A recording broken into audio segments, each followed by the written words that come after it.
There are all kinds of other boundaries too. I mean, like you can have boundaries with money, and if you have boundaries with money,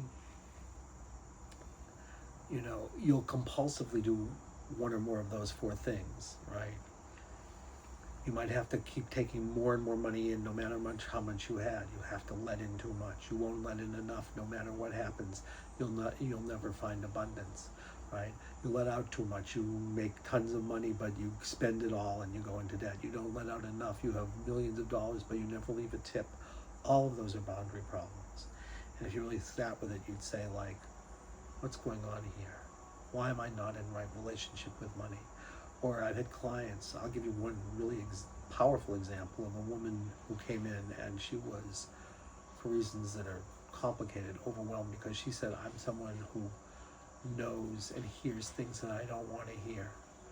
And it was like she was like a psychic, and she'd hear what was going on with people, and she couldn't shut it down, and it was really making her miserable. And what we found out, without going into great detail, is in a way that was profoundly inappropriate. She heard her parents when she was very young, and she went in and they really went after her, as opposed to being with her about what it was like for her. And she realized all of the stuff about letting things in and feeling ashamed really came out of that one incident. And when we transformed it, all of these issues around, I'm the one who hears things that I'm not supposed to hear, and I have knowledge that I'm not supposed to have, all that stuff just went away. So what I would say to you is, you'll know if your boundaries are permeable and you're in right relationship with them. And if you're not, feel the sensation and let it share. And then there are two things you can do. One is called boundary tapping, and boundary tapping looks like this. You just tap on your sternum, and what that does is it literally sets your boundaries. It's a wonderful acupressure practice, and you'll begin to feel it.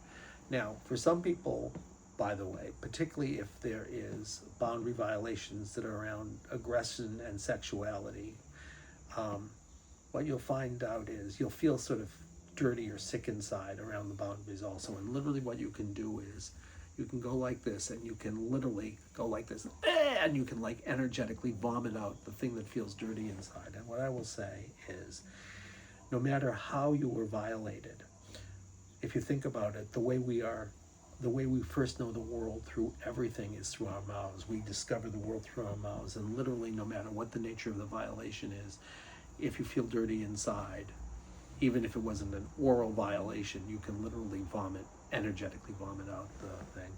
The other thing you can do around boundaries is two things.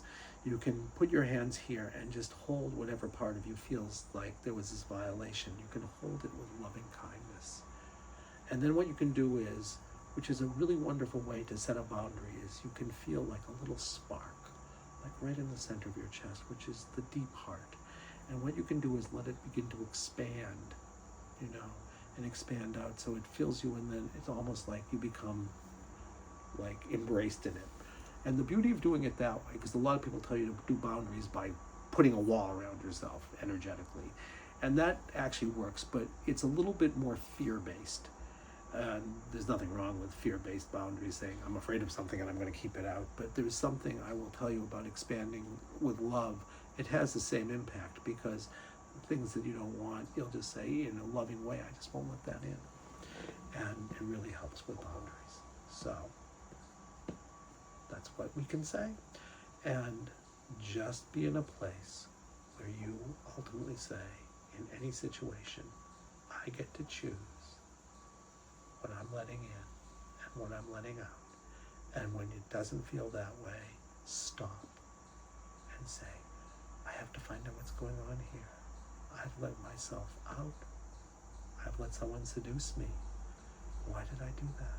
Because I let myself out too much. I was looking for something so desperately that I didn't contain myself. Something that certainly I know about. And then you could say, wait a second. I have to find out what that is and be in a different relationship with it. And I guarantee you, if you do that, your life will begin to get more contained and better.